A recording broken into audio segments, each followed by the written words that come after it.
सभी को जय मसीह की। आज हम बाइबल में से राजा दाऊद की कहानी के बारे में जानेंगे। इसकी कहानी सुन के परमेश्वर सभी को आशीष दे। तो चलते हैं आज की स्टोरी में। राजा डेविड यहूदी इतिहास में सबसे प्रसिद्ध व्यक्तियों में से एक है। उनका जीवन बहुत खुशी और बहुत दर्द से भरा था। उन्हें कई उपाधियों से जाना जाता था। विजेता डेविड, धर्मपरायण व्यक्ति डेविड, मधुर गायक डेविड, चरवाहा डेविड और पश्चातापी डेविड। राजा डेविड यहूदा के साथ साथ रूत के वंशज थे और ईश्वर ने उनसे वादा किया था कि उनके बच्चे हमेशा के लिए इज़राइल पर शासन करेंगे। आज तक उन्हें हर जगह यहूदी याद करते हैं, जो आज भी खुशी और दुख के समय में प्रार्थना में उनके भजन गाते हैं। डेविड का जन्म यहूदा की वंशज भूमि बेथलेहम में हुआ था। वो 7 बेटे में से सबसे छोटा था और यहूदा से सिर्फ 10 पीढ़ी दूर याकूब के 12 बेटे में से एक था। वो प्रसिद्ध मोआबी धर्मराजित रूत का वंशज भी था। लाल गाल वाले, चमकदार आंखों वाले और सुंदर युवक, वो अपने पिता ईसाई की भेंट की देखभाल करता था। अब लोग ने हाल ही में शाऊल को इस्राएल के पहले राजा के रूप में अभिषेक किया था, लेकिन शाऊल ने जल्दी ही पाप किया और ईश्वरीय अनुग्रह अनुसार गिर गया।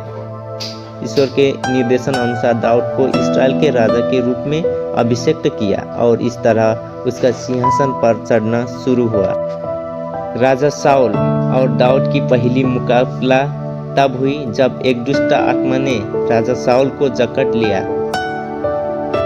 उसके सलाहकार ने उसे सुझाव दिया कि वो एक कुशल संगीतकार को बुलाए, जो राजा के मन को शांत करके उसके लिए बजाए। उपस्थित सेवक में से एक ने राजा को सलाह दी कि वो युवा दाऊद को बुलाए, जिसे वो एक कुशल कलाकार के रूप में जाना जाता था। शाऊल को यही नहीं पता था कि उसके सामने बजाने वाला युवा लड़का उसकी उत्तराधिकारी बनने वाला था। इस समय राजा शाऊल पशलोतियों से युद्ध कर रहा था, जो इस्राएल के पुराने दुश्मन थे। एला की घाटी में दोनों सेवा युद्ध के लिए तैयार थी। उन्हें सिर्फ एक पहाड़ी से अलग किया जा रहा था। पशलोतियों की संख्या शाऊल की सेना से बहुत ज्यादा थी। एक पशलोती दानव गोलियत पहाड़ी पर प्रकट हुआ और उसके शब्द गरज के सामने गरजते हुए नीचे आए। तुम क्यों युद्ध करने के लिए निकल हो? और मैं पशलोती योद्धा हूँ और तुम शाऊल के सेवक हो।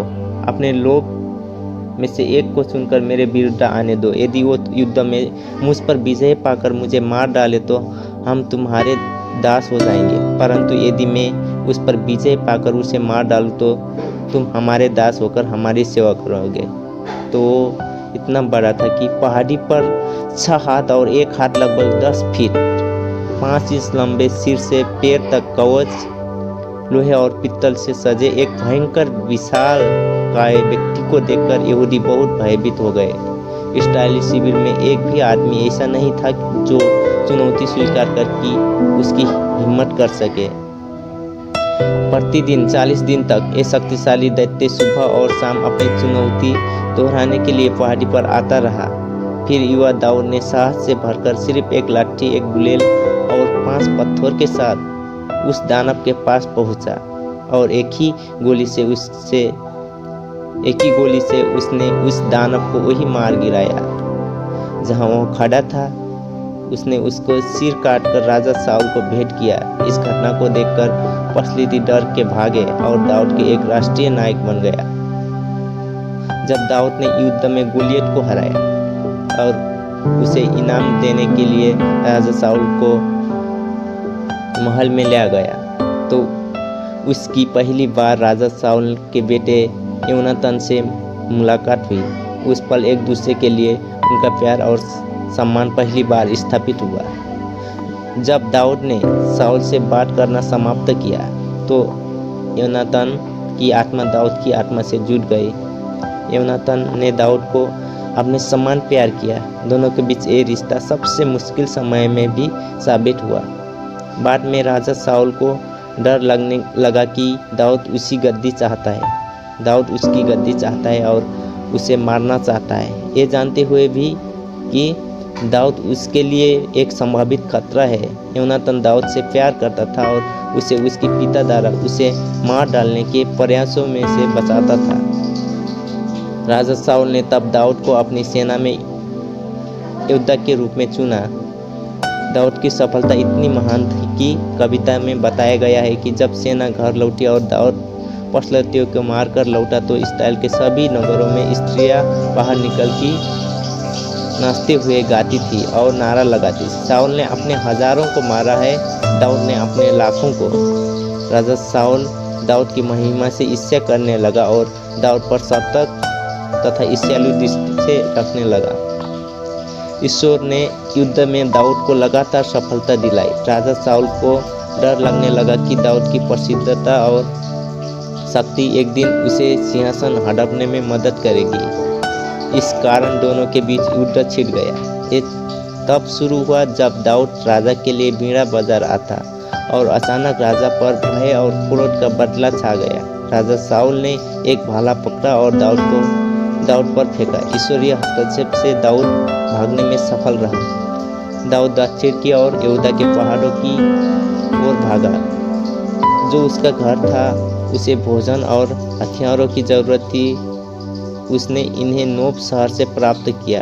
उस समय नोब एक पवित्र स्थान था जो इसलिए प्रतिष्ठित था क्योंकि यहाँ तंबू और पुजारी रहते थे। दाऊद को अहीमेलक और उसकी 7 पुजारियों ने अपने साथ ले लिया और उसको देखभाल की। इसे दाऊद को भी भोजन और हथियारों के भंडार करने का अवसर मिला। अपने प्रवास के दौरान उसे एदोमी दोएग ने देखा जो राजा शाऊल का सेवक था। इस डर से दाऊद गत शहर में भाग गया और फिर यहूदा के मैदानों में अदुल्लाम के पास एक गुफा में शरण ली। ये एक सुरक्षित शरण स्थान अथवा शरण स्थल था और दाऊद के भाई और उसके पिता के सभी घराने उसके पास आए। उसके एकांत निवास के बारे में जल्द ही पता चल गया और उसके साथ कई लोग आ गए जो संकट में थे या कर्ज में थे या असुविधा होने के कोई और कारण था। एदोमी दोएग ने राजा को दाऊद का समाचार सुनाया।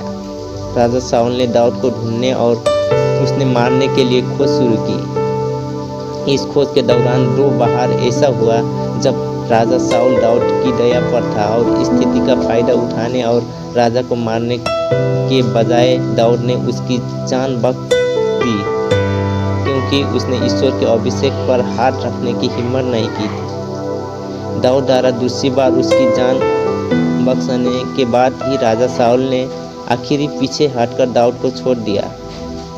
उस समय राजा शाऊल पशलतियों के विरुद्ध एक बड़ा युद्ध कर रहा था। दाऊद सिकलग में था जहां वो हर डर से पीछे हट गया था कि राजा शाऊल अपना मन बदल लेगा और फिर से शिकार करेगा। जब उसने सुना कि शाऊल और उसके बेटा जोनाथन युद्ध में मारा गया, दाऊद ने शाऊल और जोनाथन मृत्यु और इस्राएल की हार पर ईमानदारी से शोक मनाया। शाऊल की मृत्यु के बाद दाऊद ने देखा कि अब समय आ गया है कि वो निर्वासन से बाहर निकल और अपने लोगों का नेतृत्व अपने हाथ में ले। वो सिकलग से निकलकर यहूदा के प्राचीन शहर हेब्रोन की ओर चल पड़ा। वो युद्ध में इकट्ठे हुए और उसे राजा के रूप में अभिषेक किया गया। अपने जीवन के सबसे अच्छे समय वो 30 वर्ष का था। दाऊद सलाह देने में बुद्धिमान, कार्रवाई में तत्पर, ईश्वर भक्त और ईमानदार था और लोगों का सारा मुश्किल समय में सिंहासन के लिए सबसे उपयुक्त ईमानदारी के रूप में पहचानता था। राजा दाऊद का सिंहासन पर चढ़ना बिना विरोध के नहीं हुआ। जो पहले राजा शाऊल की सेना में सेनापति था, लगा कि ताज राजा शाऊल के परिवार में ही रहना चाहिए। हालांकि उनकी सेनाएं तेजी से पराजित हो गई और उसके पास दाऊद के पूरे इस्राएल पर राजा होने की वास्तविकता को स्वीकार करने के लिए अलावा कोई विकल्प नहीं था। लोग अपने प्रिय राजा को श्रद्धांजलि देने के और सार्वजनिक रूप से उसका अभिषेक करने के लिए हेब्रोन में उमड़ पड़े। ये अवसर एक महान राष्ट्रीय उत्सव में बदल गया। जो 3 दिन तक चला। समय के साथ साथ उसने अपनी राजधानी हेब्रोन से यरूशलेम स्थानांतरित कर दी। इस्राएल अभी भी कई शत्रुतापूर्ण जातियों से घिरा हुआ था। राजा दाऊद ने 12 डिवीजन वाली एक स्थानीय सेना बनाए रखे, जिसमें से प्रत्येक इस्राएल के एक जनजाति का प्रतिनिधित्व करता था। प्रत्येक डिवीजन में 24,000 पुरुष थे। इस प्रकार राजा दाऊद की सेना से कुल 2,88,000 पुरुष थे। दाऊद जानता था कि उसके लोग के लिए वास्तविक शांति स्थापित करने से पहले उसी पड़ोसी दुश्मन को वंश में करना होगा। उसने पशलतियों से युद्ध किया और उन्हें वंश में किया। मोआब पर आक्रमण किया, उनके अधिकांश सैनिक को मार डाला और लोग पर भारी कर लगाए। तब राजा दाऊद ने सीरिया के शोबा के राज हददेजेर के विरुद्ध चढ़ाई की, जिसका साम्राज्य दमिश्क के आसपास से लेकर पूर्वी की ओर फराते नदी की सीमा तक फैला हुआ था। उसने उसकी सेनाओं को परास्त किया, उसके लोग को अधीन किया और अपने सबसे अच्छे घोड़े को यरूशलेम भेजा। जीत के इस बेमिसाल सिलसिले में सिर्फ राजा दाऊद की ताकत को स्थापित किया, बल्कि उसकी नाम विदेशियों में फैलाया। उसके पूर्व सबसे शक्तिशाली शासक में से एक माना जाता था। राजा दाऊद की कई पत्नियां थीं, लेकिन शमूएल की किताब में सिर्फ 8 का नाम है: मीका, अहीनोअम, अबीगैल, माका, हग्गत, अबीतैल, एग्ला और बातशेबा। हालांकि इन महिलाओं के बारे में ज़्यादा जानकारी नहीं दी गई, लेकिन हम उनसे कुछ के बारे में जानकारी जानते हैं। राजा शाऊल की दूसरी सबसे बड़ी बेटी थी। जब राजा का सामना गोलियत से हुआ तो उसने वादा किया कि इस विशालकाय को हराने वाले योद्धा की शादी उसकी बेटी से होगी। दाऊद आया और उसने विशालकाय को मार डाला। राजा शाऊल ने दाऊद से अपनी सबसे बड़ी बेटी मेराब से शादी करने का प्रस्ताव रखा। हालांकि उस समय मेराब की शादी पहले ही किसी और से कर दी गई थी। तब राजा शाऊल को पता चला कि उसने बेटी मीकाल दाऊद से शादी करना चाहती है। राजा ने दाऊद से विवाह के दहेजे के रूप में मीकल से विवाह करने के लिए अपने शत्रु तो पशलती के 100 खतना कराने वाली अबीगैल को एक बुद्धिमान और सुंदर महिला के रूप में वर्णित किया गया है। ऐसा हुआ कि जब दाऊद और उसके लोग राजा शाऊल से भाग रहे थे, तो वो भोजन और हथियारों की आपूर्ति को फिर से भरने के लिए नाबाल नामक एक धनी व्यक्ति के पास गया। दाऊद को उम्मीद थी कि नाबाल उसके प्रति उदारता से पेश आएगा, क्योंकि उसके अपने चरवाहों की रक्षा की थी और उनका फायदा नहीं उठाया था, जो उसकी यात्रा के दौरान उनके साथ थे। हालांकि नाबाल एक मूर्ख और शराबी ने इनकार कर दिया था और यहाँ तक कि दाऊद का मजाक भी उड़ाया। जब उसको इनकार की खबर दाऊद को आपस मिली तो उसने नाबाल के खिलाफ युद्ध की तैयारी कर ली।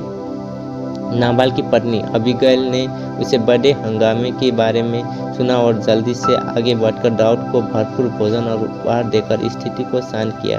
10 दिन बाद भगवान ने नाबाल को मारा और वो मर गया। नाबाल की मौत के बारे में सुनकर दाऊद ने अबीगैल को अपनी पत्नी के रूप में लेने की कोशिश की और उसके सामने प्रस्ताव रखा।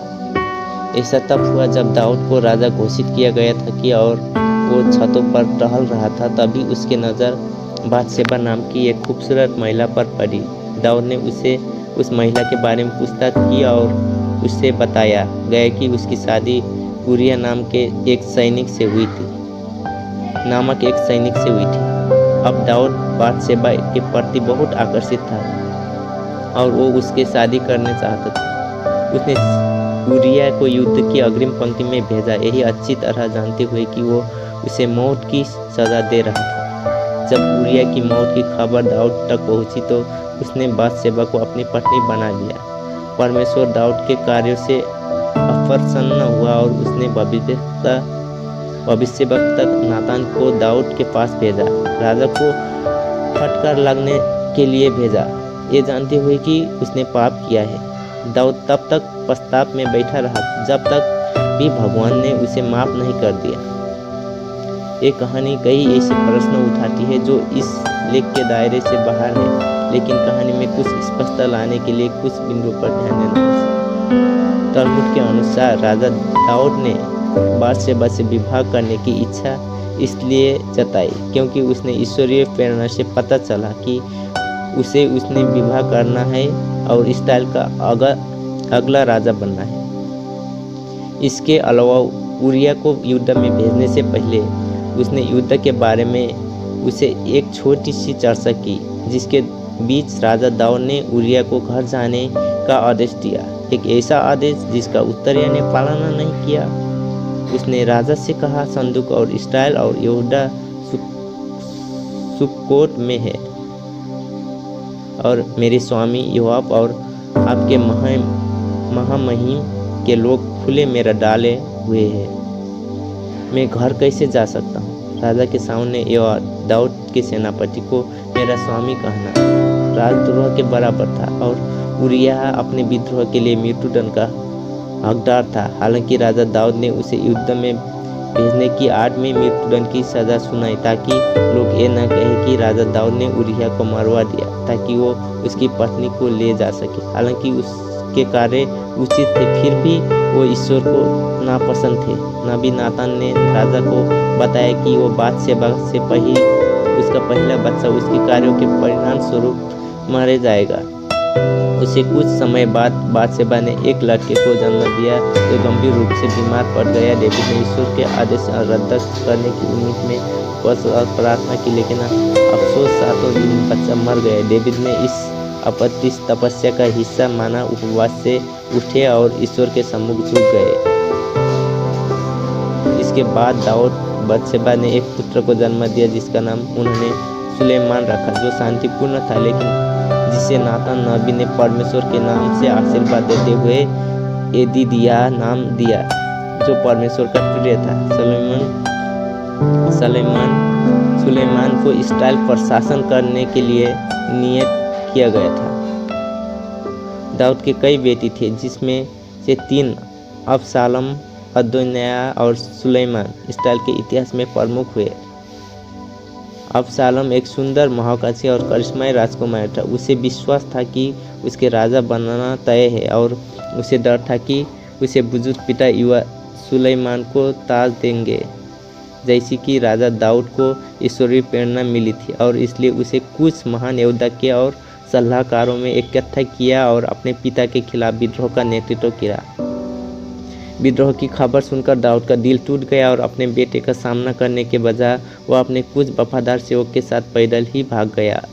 अबशालोम अपने पिता का पीछा करने के लिए दृढ़ था और एक खूनी युद्ध शुरू हुआ, ये महसूस करते हुए कि उसके पिता का पलड़ा भारी था।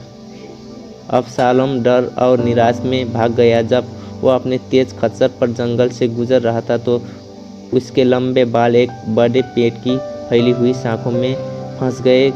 खुद को छुड़ाने में असमर्थ लटका रहा, क्योंकि उसका खच्चर भाग गया था।